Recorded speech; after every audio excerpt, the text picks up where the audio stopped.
We're here to say hey and let you in. What are you waiting for, hon? Let the episode begin. The girl in Pink and the boy in blue. But forget the heteronorms. We're for all of you. She from the north. He from the south. Millennial to Gen Z. All these differences. Girl, you're just like me. Pop culture obsessed, and it's your turn to breathe. So come dive dive into the world of the poppy scene. Boom! Hello. I am Jacob David. And I'm Sarah Mackenzie. And welcome to our latest Poppy C Pod Rewind episode. And this one is a big old beast. Some may say a big old monster. Yes, this artist has truly created incredible pop culture moments and cemented themselves as one of the pop culture icons. True that. Now, this star has influenced and reshaped pop music. Not just pop music, my friend. Fashion. And segued into a very successful acting career while keeping the essence of the pop star she truly is. There is a million reasons she's at the top of her game. The love game. Oh, it's Lady Gaga. Gaga, ooh la la. She has achieved so much. She's an artist, entrepreneur, actress.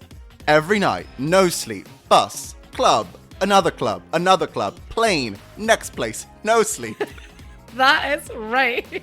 This Gaga has worked too damn hard for just one episode. This is actually the first of our 3-parters. Oh, hope you like Gaga. And if you don't, you will after this. Yeah, exactly. You're going to learn. So strap in for part 1 of Lady Gaga, The Fame Game. Let's hit that rewind button. Ba-boom.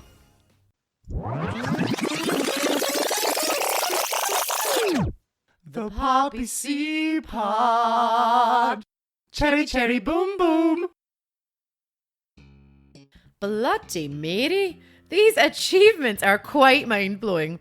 Now, get this. She has sold over 170 million records worldwide. Oof. Some of those songs she's written and produced include some of the best-selling songs of all time.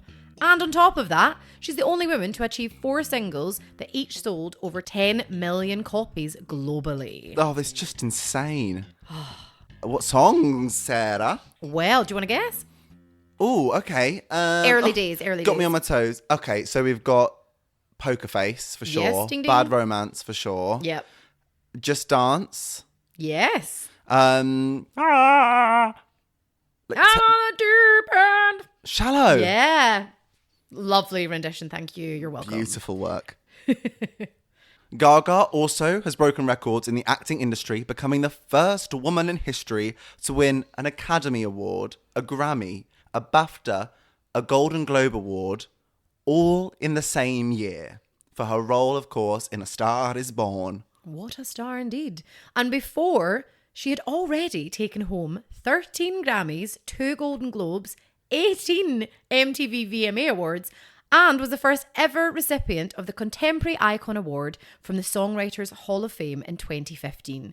Now, this award had actually been initiated in order to celebrate a songwriter and artist who has attained an iconic status in pop culture. And girls, she sure done it. Gaga was Billboard's Artist of the Year in 2010 and Woman of the Year in 2015. Time named Gaga one of the 100 most influential people in the world in 2010 and 2019 and placed her on their all-time 100 fashion icons list. Girl's built up quite the Wikipedia page for herself. She really has. She has her own makeup range. She set up a charitable foundation with her mum for mental health, the Born This Way Foundation. I mean, the woman is exceptional. I would say, Jacob, we often cover pop stars on the Poppy C Pod, Ovi, but Gaga is a force who has become a true Poppy C icon. She's in a league of her own. She's currently living it up in her Hollywood era, proving her place on the silver screen. Gaga is making the month of October her bitch, and the Poppy C Pod is following suit. On the 4th of October, the stunning Joker, Folie à Deux, was released in cinemas.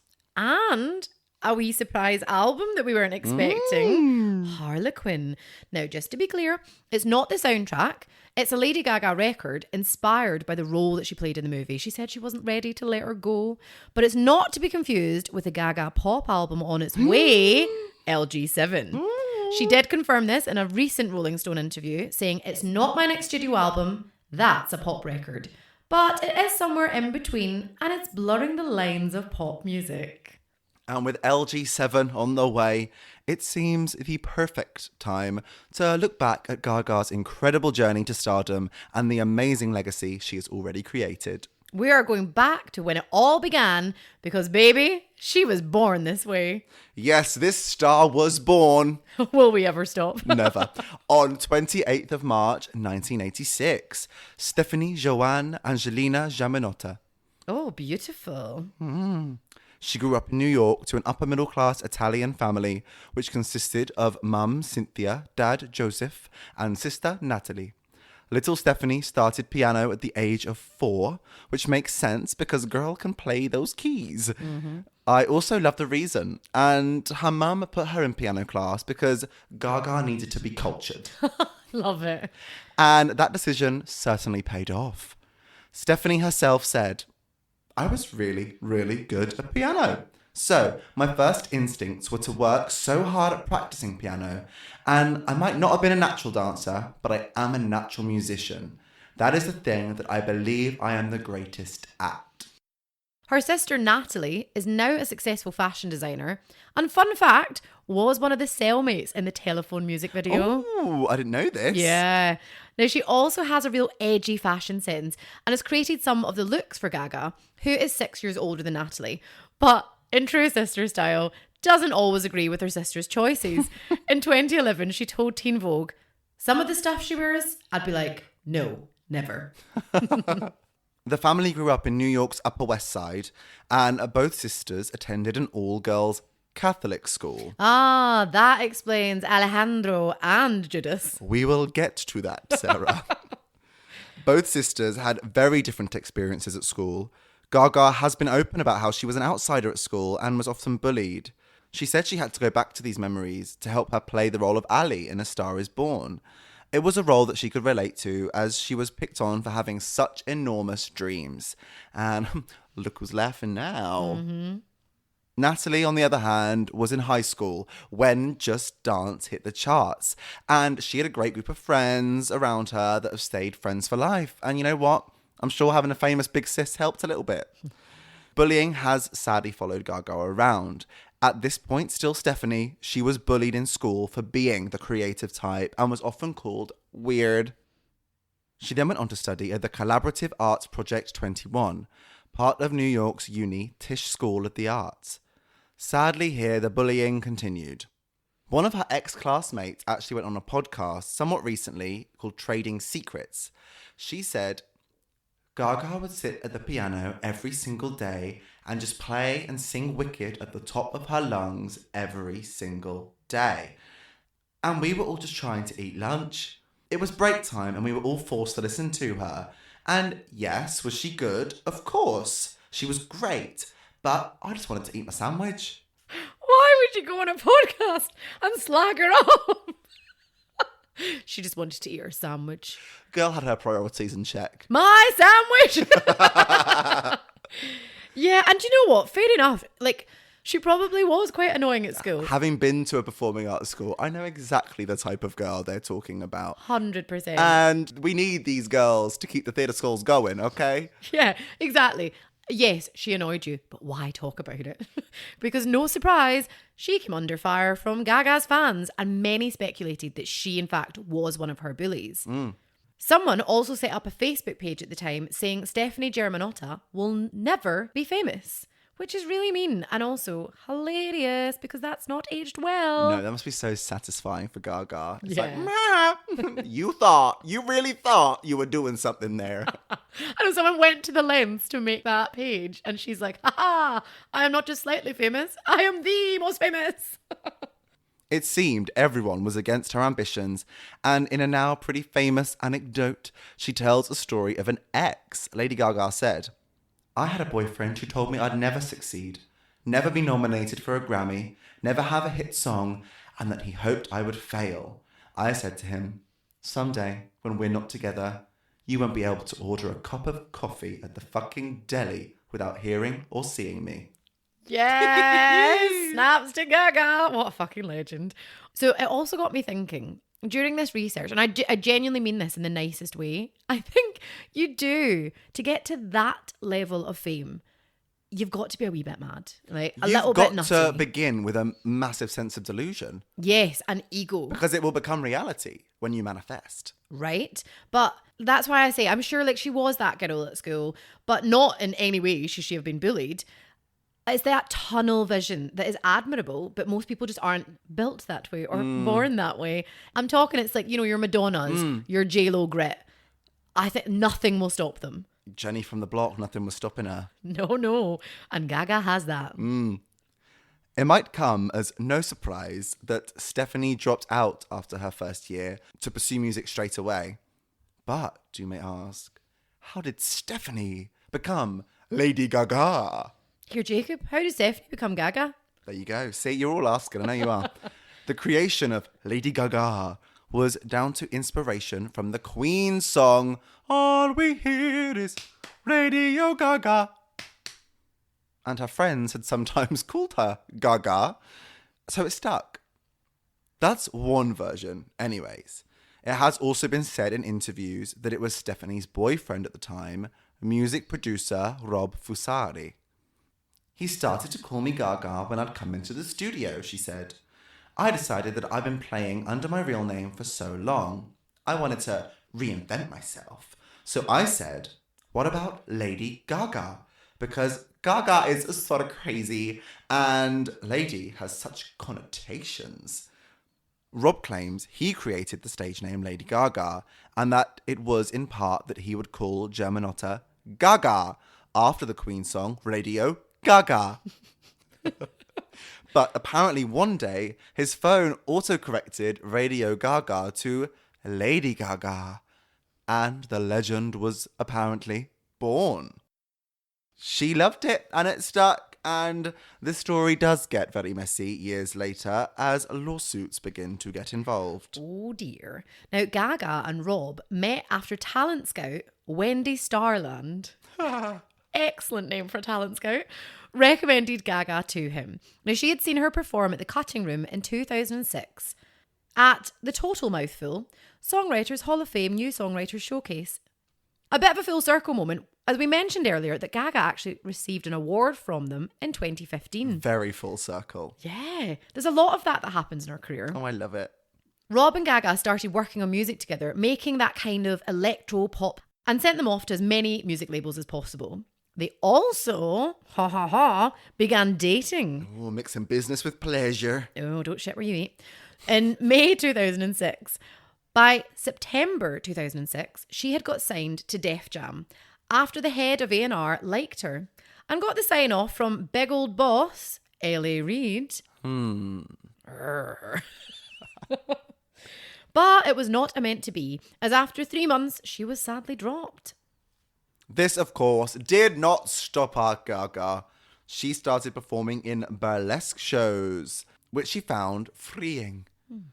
It was at this point she met performance artist Lady Starlight, who really helped Gaga shape her alter ego and stage persona. Their live performance art piece, known as Lady Gaga and the Starlight Review, was billed as the ultimate pop burlesque rock show. I love how wacky she was. Oh, me too. They performed together at Lollapalooza Festival in 2007.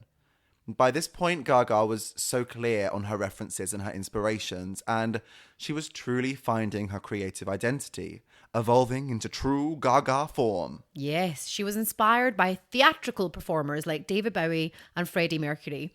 She was beginning to really combine her desire to take up space with edgy fashion. She brought the vocals to her unique synthetic dance music, as well as the camp theatrical performance style. The record labels, though, were not so sure what to do with her.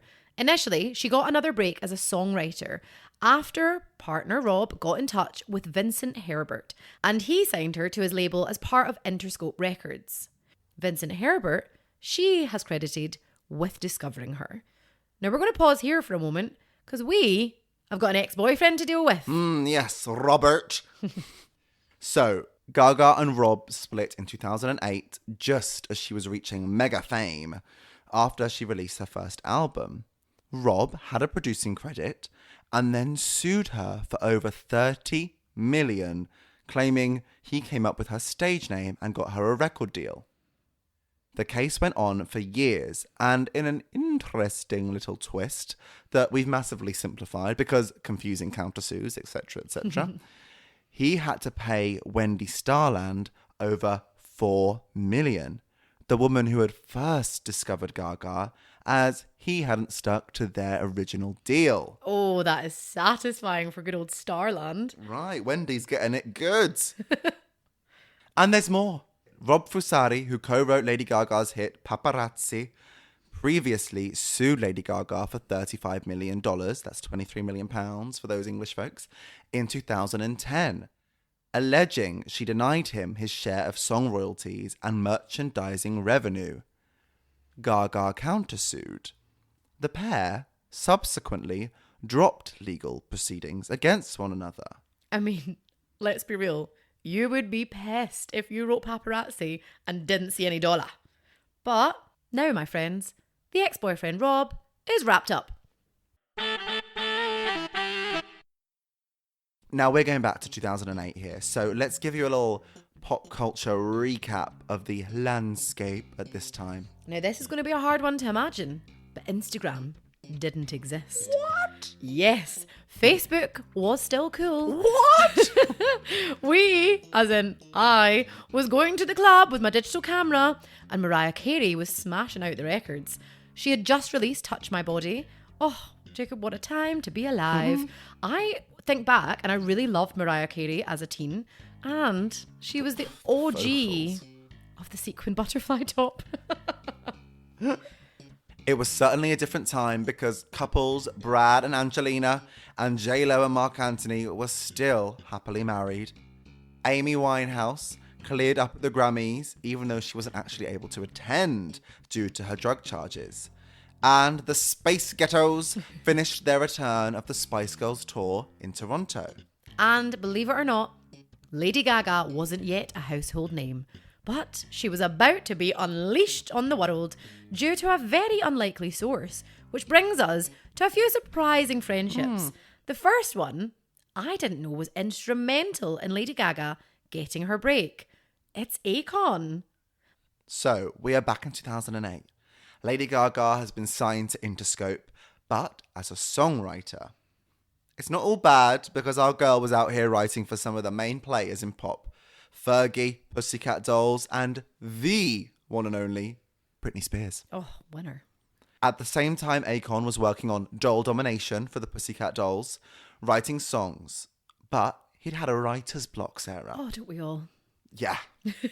He asked Swedish producer, a red one, for some help. And he brought in Gaga, who he had previously worked with. Akon recognised her talent straight away, and when he heard her vocal ability, he requested she be signed to his label. Akon said, I was like, yo, I want to sign that right there. She needs to be under my umbrella. Jimmy, chairman of Interscope Records, was like, yeah, whatever you want. Take her. Let's get it done. I really enjoyed that. You're welcome. He talks about the fact that the label was willing to take a risk on her now that Akon was backing her. They got to work on her debut album, The Fame. Red One said, after that, we did all the iconic songs. Just Dance, Poker Face, Love Game. And Akon said, Red, hold on to that file, please, and thank you. Don't give it to anybody until I come for it, because I want to take these songs to Jimmy so we can make it a priority. I think we need a movie, a Lady Gaga movie. I'm sorry. Stop. We need a movie. And I think we should play the roles. All of them. Yeah. Excellent. Including problematic. Now, after helping her along her way with the label and the album, Akon was actually featured in the music video for Just Dance, and it was shot in March. He also did a few promo appearances and interviews with Gaga in August of 2008. What a random weep here, but thank you, Akon. Thank you. Who knew? Just Dance dropped in April 2008, and what a moment! Oh, a song she wrote as what she described a happy record in 10 minutes, literally about being drunk in the club. Speaking to you, Sarah. Right, so Jacob, I was just doing what mother told me to do. I was at uni at this time and can confirm I had not one, but 2 Facebook albums named after lyrics from this song. Wow. Yeah, and the photos were, of course, from one night out and like 120 in one album. It's the way it was back then. It's a different time now. Oh, I think one was, I love this record, baby, but I can't see straight anymore. You related to that lyric. I did. Yeah. So did the photos.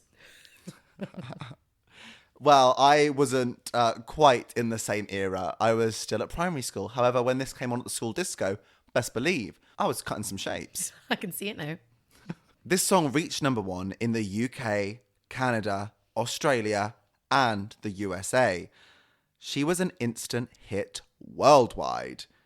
And then in August 2008 came her debut album, The Fame.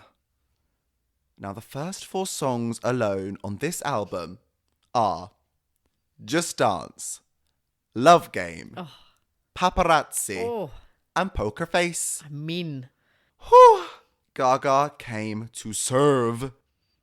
Her first 2 singles, Just Dance and Poker Face, both went to number 1 in multiple countries, with Poker Face becoming the best-selling single in the world that year, with 9.8 million copies sold that year alone. In the world. For her second song. Got nothing to say. It's rare we're speechless. Right. Gaga's success really was pretty instant once the world saw her talent. Absolutely. She was such a moment. Those songs, they still sound so current, but also give you the nostalgic feeling. Yeah, totally. Of the 10s, for sure. Poker Face, is one of my favourites for sure. I think because it's a wee bit naughty, naughty hidden meanings. Sarah, you're a naughty girl. I know. And incredibly, this song was on the Billboard magazine Digital Songs chart for 83 weeks. It's ridiculous. That's crazy. Now, Gaga went from writing for the Pussycat Dolls, with Akon writing on their album, to supporting them on tour of that very album, Doll Domination, in 2009. By this point, Gaga had created her own creative team called the House of Gaga and was creating incredible looks with the use of wigs, sparkles, all mixed in with her sexually charged, powerful style of fashion. It's more than fair to say that over the years, she has served up some of the most iconic outfits of all time. Definitely. Unquestionably. Which we are certainly going to be covering. Jacob's dressed in one right now. It's the meat dress. Fancy a slice of ham? I'm just going to put you in the barbecue. Gaga went on to release Paparazzi, Love Game, and Hey, hey, there's nothing else I can say. And at the VMAs that very year, she gave us one of her best live performances of all time. She went full Gaga, shocking the audience with fake blood and ending the song hanging mid-air, blood dripping. We do go into full detail of this performance of Paparazzi in our iconic award show performance rewind episodes. So make sure you go check that out after this, because we really get into it there and we discuss the impact. Oh, you're going to get all the deets in that. It was a true moment, and gosh, Gaga was only 23 at this time. That's nuts. She made a strong statement and sounded amazing whilst doing it. But first, another unlikely friendship. Oh, I know where this is going. Yes, very unlikely and very unfortunate. That. Lady Gaga and her old pal, PEREZ Hilton. Sadly, you did hear me correctly, not Paris, PEREZ. The gossip writer, an all-round awful person. Sorry, but it's true. Yeah. PEREZ hired Gaga in the early days to perform at his party, and they hit it off. Now, let's be real, and they probably have said this themselves, they did use each other a little bit to get where they both needed to go. But it all started to unravel after an interview between the pals. Gaga talked about it on Howard Stern's show in detail and said they'd had a lot to drink, and Perez essentially started asking her really terrible questions and wouldn't turn off the camera when she got upset. She said, I looked at him and said, just because you are who you are does not mean that our friendship doesn't mean anything when the cameras turn on. So, now I see who you really are. And I was done after that. ooh, she went on to say, He's just mad that I don't want to hang out anymore because I don't want to be around fake people. Perez came back telling her to take a look in the mirror. And it went back and forth. Gaga did even end up accusing Perez of stalking her after he tried to buy an apartment in her building. I mean, that is really weird. Yeah. I mean, he said that he didn't know she lived there. Sure. How are you best pals with someone and not know where they live? Exactly. Yeah, I'm not buying it. And I mean, it says a lot about a person who finds a way to worm their way into the building and the home of their ex-best friend, right? Oh, God, it's giving, why are you so obsessed with me? I think the final nail in the coffin came years later, and this is a bit mad. So, imagine this. They haven't spoken in years, and she really badly injured her hip on tour. So she's in hospital. Yes, which we're going to talk about in a bit. We are. Yes. Poor Gaga. She's in hospital with her Lucozade and grapes. And Perez sends her a picture of her, now this is a meme, her in a wheelchair with Madonna holding a gun to her head and the word karma. How messed up is that? That's so fucked up. Yeah, it really is. And they weren't even talking. Like, it's not even like a friend being like, oh, have a laugh. Jacob, I stumbled across a really bizarre Perez Access All Areas. I know exactly the one. What do you? Yeah. The Lady Gaga documentary. Yeah. Honestly, it's a strange watch. I recommend. But find it on a site that isn't linked to Perez because we don't want to give him the views. Oh, yeah, that. But what a weird friendship, yeah? Yes, but it does make sense. As you said at the beginning there, like, at that point, they were both up-and-comers. Yeah. I think they were sort of each giving each other a little leg up. But I think it then became very clear that, like, artistic integrity. Yeah. And she One's shot a bit to fame so quickly. Yeah, one's a bit slimy. The other's a bit more legit. Yeah, yeah. The Poppy Sea Pod. Ali Alejandro. Oh, hello. Oh, hiya. It's us. What a surprise. Well, we hope you're having fun. It's good, isn't it? Is it missing some visuals, Sarah? Oh, Jacob, we're all in need of the visuals. Well, we're delivering when it comes to our socials. We are. Join our community on Instagram at the Poppy Sea Podcast. And immerse yourself into the world of pop culture with all the content related to our episodes. And check us out on TikTok and YouTube at the Poppy Sea Pod. That's at the Poppy Sea Pod. We'll see you there. The Poppy Sea Pod. Ali Alejandro. By March 2009, Gaga embarked on the worldwide tour, The Fame Ball, running until September 2009. I'm going to interlude here with a hilarious Poppy C fun fact. So in 2009, not only did Gaga embark on her worldwide The Fame Ball tour, including performing at Glastonbury, by the way. So she did. Lady Gaga was a support act for, wait for it, Take That.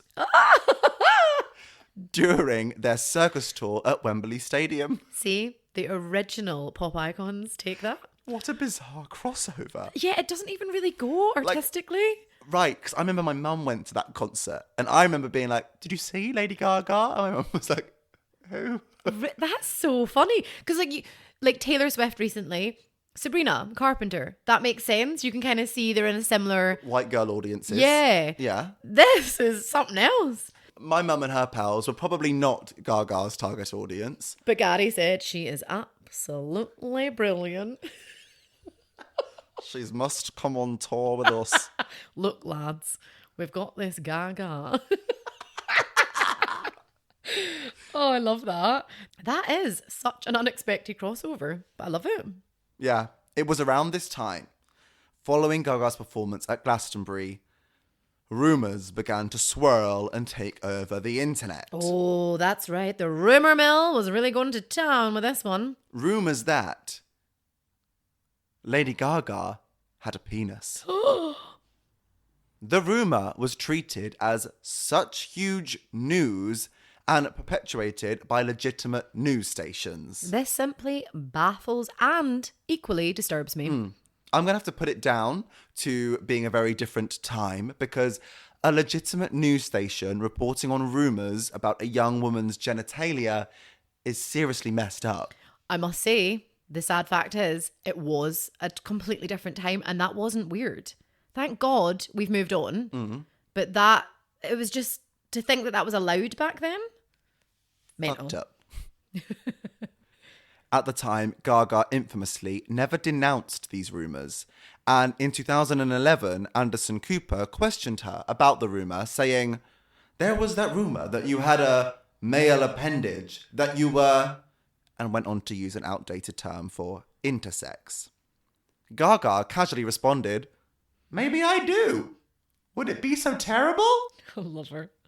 Cooper continued, "A lot of artists would have immediately put out a statement saying, 'This is absolutely not true. You have fun with it.'" Gaga responded, "Why the hell am I going to waste my time and give a press release about whether or not I have a penis?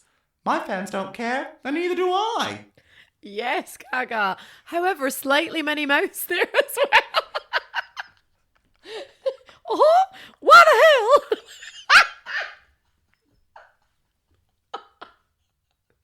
Now that's a crossover I'm ready for. Oh. One of many reasons we love Lady Gaga.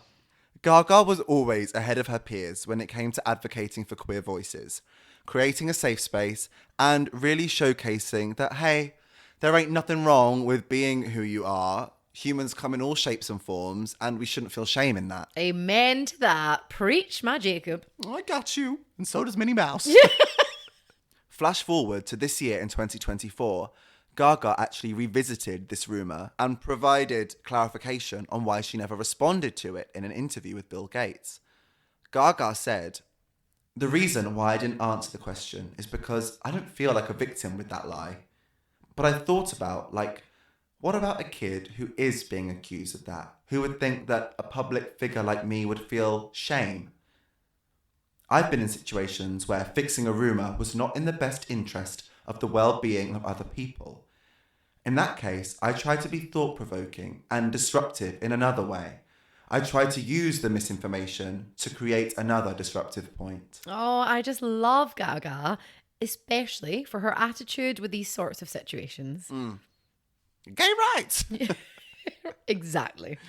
It was during this time on the massive tour, Gaga wrote 8 new songs for the Fame Monster, a reissue of the Fame.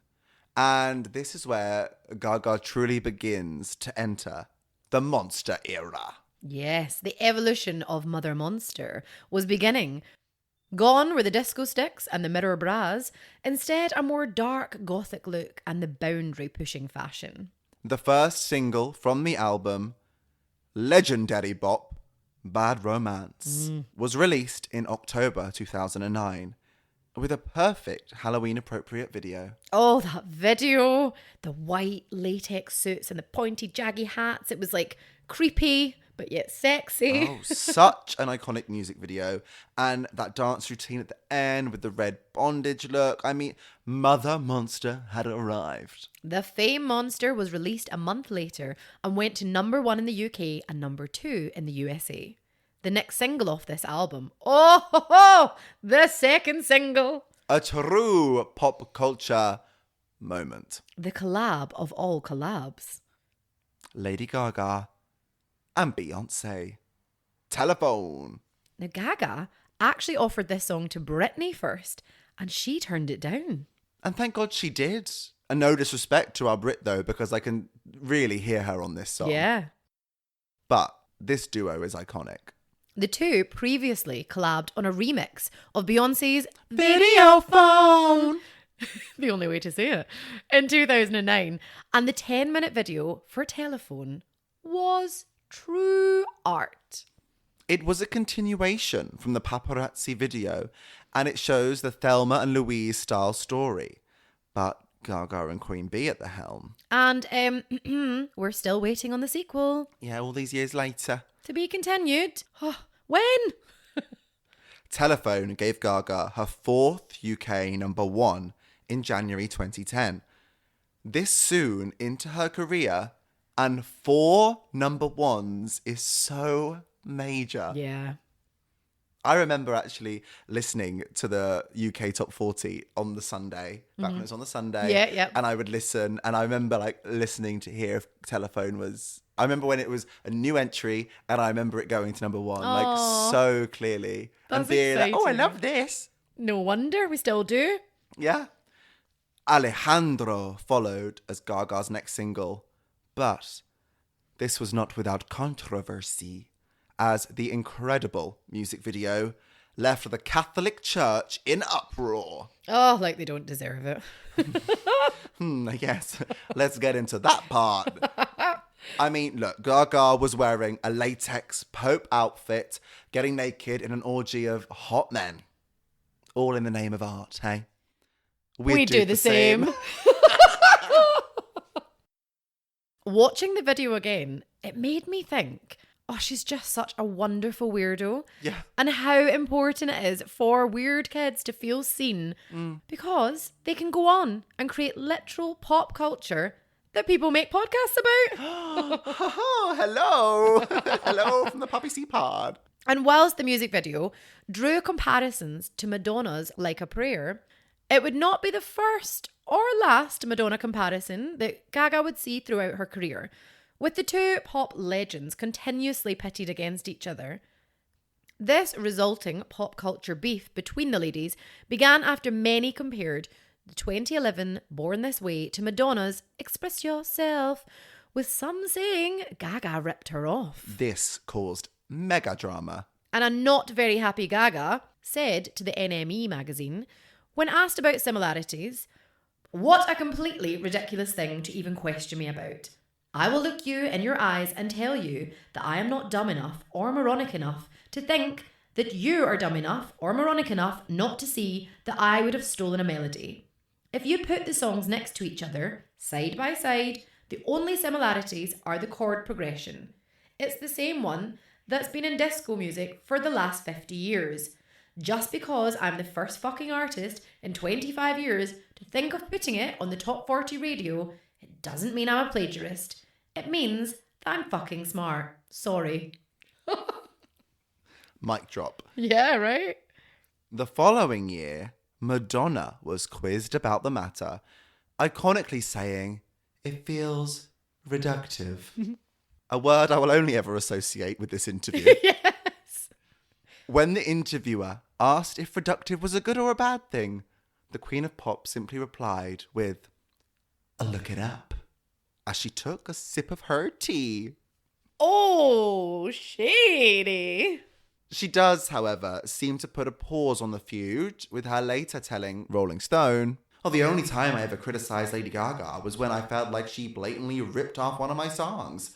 It's got nothing to do with she's taking my crown or she's in some space of mine. She has her thing. I do think she's a very talented singer and songwriter." Songwriter? Songwriter. It was just that one issue.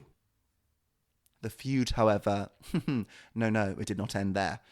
But we're going to press pause on that one until we get to episode 2. Oh, can I wait?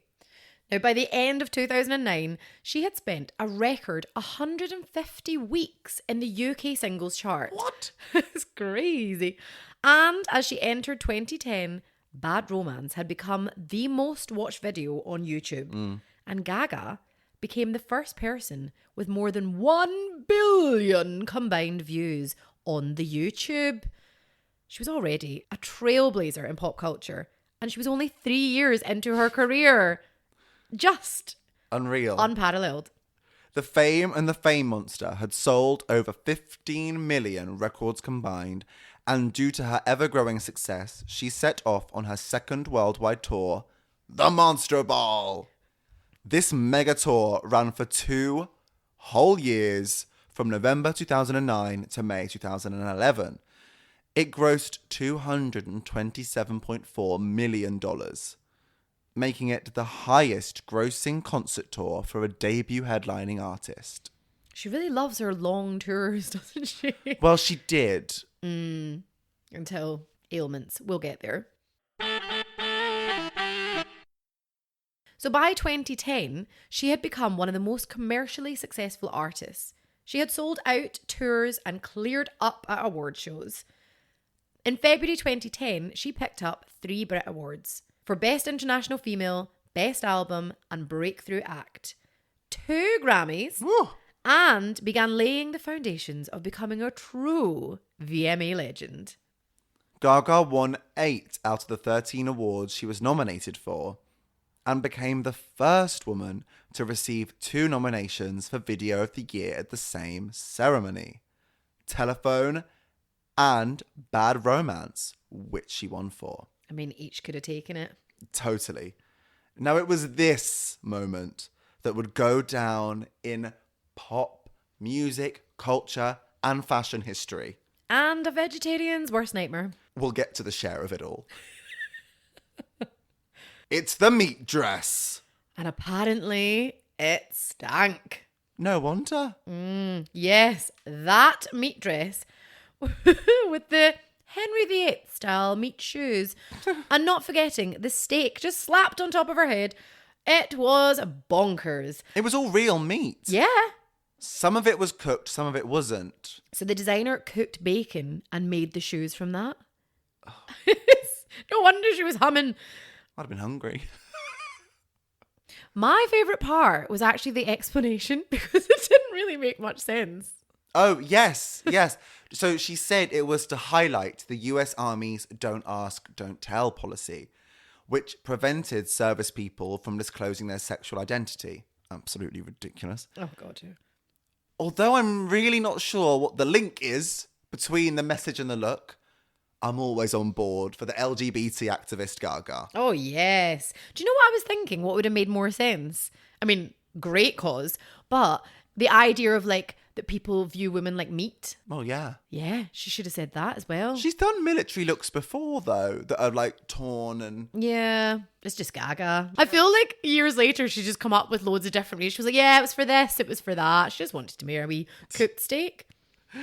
It was condemned by animal rights groups.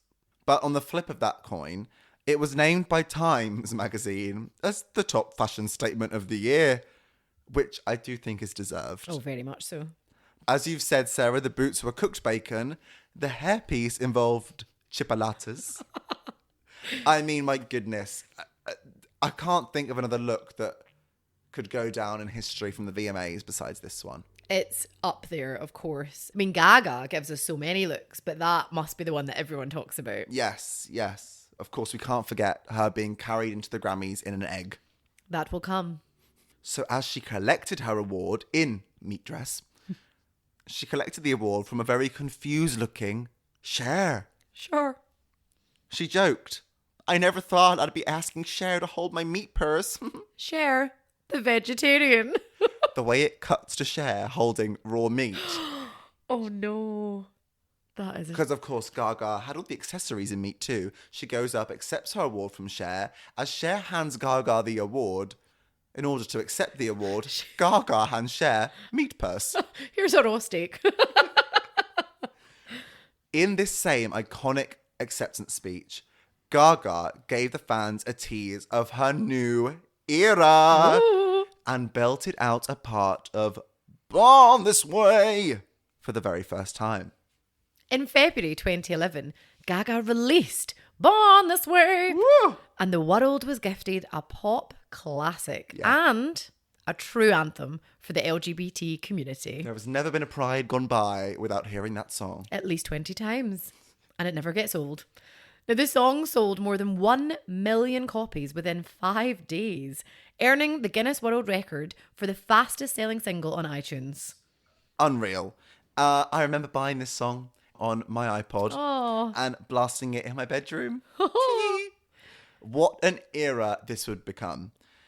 Also, I've got to acknowledge the Poppy C moment that is Glee performing this track with the t-shirt. Do you remember the t-shirts they wore and they had like their insecurities on it? No, and I do. It became like a whole thing that was even bigger than the show was at that time. Right. See, I think I'd forgotten about this, but when you told me about it, I was like, of course, that was huge. Yeah. Love Glee.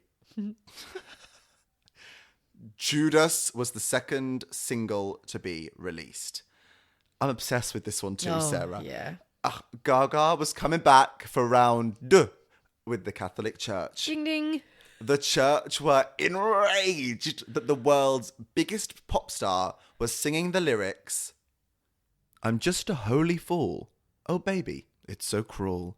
But I'm still in love with Judas." But if you ask me, these simple-minded folk couldn't comprehend a musical metaphor if it slapped them around the face, to be quite honest. So true.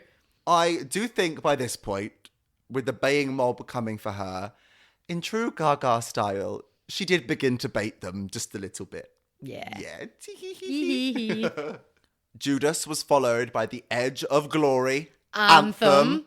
The album Born This Way was released in May 2011. Jacob, it hit the top spot in both the UK and the US of A, being certified 3 times platinum in the UK and 2 times platinum in the US of A. Oh my gosh, I have to say, I think Born This Way holds up as my personal favourite Gaga album. I'm saying it now. I was obsessed with every track. And for me as a kid at this age, this is where I started to truly analyse music and its deeper meanings, the feelings behind it, etc., etc. So I love this album and era for a multitude of reasons. Yeah. I think I'd have to agree with you on that. Oh, really? one. Yeah, I think it's my favourite album. Yeah, come on. Born This Way, yeah. Yeah. The church, they were going to have to strap in. Or strap on.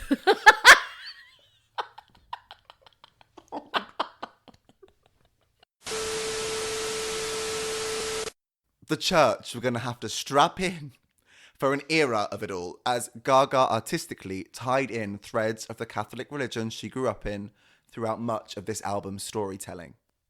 Oh, do you know what, Jacob? I'm just having a moment. These first 3 albums I know. were so fucking iconic. Like, honestly, the songs that she released in her first few years are pop perfection. Bellissimo. Born This Way gave us 2 more singles, including one of my favourite karaoke songs, You and I, and I'm gonna marry the night. And Bloody Mary got a new lease of life with the new Wednesday series. Which made me so happy because this was always one of my favourite album tracks. Oh, really? Yeah. I was ecstatic when it had its moment. The new Princess of Horror, Jenna Ortega, stars as Wednesday. I didn't realise that it wasn't the actual song used until I watched it. The Gaga fans went, do you know what's perfect for that? Bloody Mary. Yeah. Now cue the romantic music. Oh, la la. It was during the filming of the music video for You and I that Gaga met Taylor Kinney, who Gaga began dating and later became engaged to in 2015. Sadly, they did split the following year, but this music video not only birthed a relationship, but also birthed Joe Caldone. Now, Gaga had made a name for herself at award shows, with everybody waiting to see what she was going to do next. But no one saw this coming. No, they did not. Cut to the VMAs 2011. I would highly recommend that at this stage, well, once we finish this, you do go back and listen to our iconic award show performance episodes where, you know, we cover a lot of these performances. Yes, because Joe Caldone makes an appearance in that episode as well. He does. I always want to say Joe Calzone. I feel like it would have been better. Oh, I love a pizza. Yeah. Well, who is this Joe Caldone we talk about? Well, it's only Gaga's drag king persona. Now, what made this epic was, first of all, she was sat next to Tony Bennett. Of course, and that relationship, which we will go into in our later episodes. Yeah, adorable, amazing. two incredibly talented people. But people were so confused about this. And I thought it was such a clever display of toxic masculinity. People didn't know how to interact with her. They were shocked that how dare she even do this. Some people genuinely didn't know it was her. No. It was genius. No, I didn't at first. No, I didn't at first. But the other stars that were there were thinking, who's this guy? Yeah. It was just proving another strand of her genius, I think. And at this time, I would say it was fair to say that although it was a term, people weren't using the term drag king. Mainstream society, of course, had no idea. Yeah. Yeah. Very different world. Although I will also add, I will caveat that with the fact that there is a lot more visibility and representation needed for drag king performers. I feel like we're there. We're getting there. We've improved. You know, drag queens, they're here, they're everywhere. They're at the Emmys. Yeah. They're on Drag Race. They're doing the damn thing. Let's open up the door a little bit wider. I hear you on that. But that's a conversation for another time. Very good point. Now, as 2012 rolled around, she started the Born This Way tour, due to end in March 2013. But sadly, as we mentioned before, she suffered a hip injury when performing and she was forced to cancel the last month of this tour. Such a shame. And we will go on to learn about many of Gaga's ailments with the release of her Netflix documentary, which came out, 5'2". And as we mentioned earlier, this was when good old PEREZ decided to send her that somewhat threatening message. Yeah, the wheelchair karma mess. Mess sums it up well. And apart from her hunky music video man, she started another very important relationship around this time with, of course, the previously mentioned one and only Tony Bennett. In 2011, they collaborated for the first time together on The Lady is a Tramp. Oh, I do love jazz Lady Gaga. She also hooked up with gay royalty, duetting with Elton John for the Romeo and Juliet animation film. Isn't that just the random sentence that you'd expect from the two of them? Totally. Now, while on tour, Gaga was always working on new material and was about to enter her art pop era. So we leave Gaga healing and working on her next studio album as we enter the art pop era. And I'm going to say, thankfully, quite quickly leave it. No, never. Justice for art pop. Okay. I feel very passionately about all Gaga eras, okay? I do have to say, particularly after chatting about this stratospheric first part of Gaga's career in this episode, Lady Gaga does superstar like no other artist we've seen since. Truly, there has just not been an artist since who has taken over the world to the extent Gaga did in this time. And if I'm totally honest, I don't think we'll ever see something like that happen again. Yeah, it is hard to put into words just how monstrously monumental Lady Gaga's pop culture domination was. Music, fashion, memes, gay rights. Club, another club. Oh, and the film and football. But we will be covering that. Gaga's crossover into acting and that epic Super Bowl performance in our next Rewind episode, alongside the music, fashion, memes, and gay rights. Stay tuned, monsters. Gaga, ooh la la. Hi guys, thank you so much for listening to this episode of the Poppy C Pod. Whilst we've collected our information from reputable sources, the opinions and views expressed do not necessarily reflect or represent those who we've discussed in this episode. As much as we would have loved to have witnessed these Poppy C moments in person, sadly we did not. And this episode is a combination of in-depth research and our own opinions. Make sure to check out the Poppy C Pod on Instagram at the Poppy C Podcast. And at the Poppy C Pod on all other socials. Please leave us a 5-star review on your podcast streaming service. It really does make the world of difference to an independent podcast like our own. Thanks, darlings, and see you next time on The Poppy C Pod.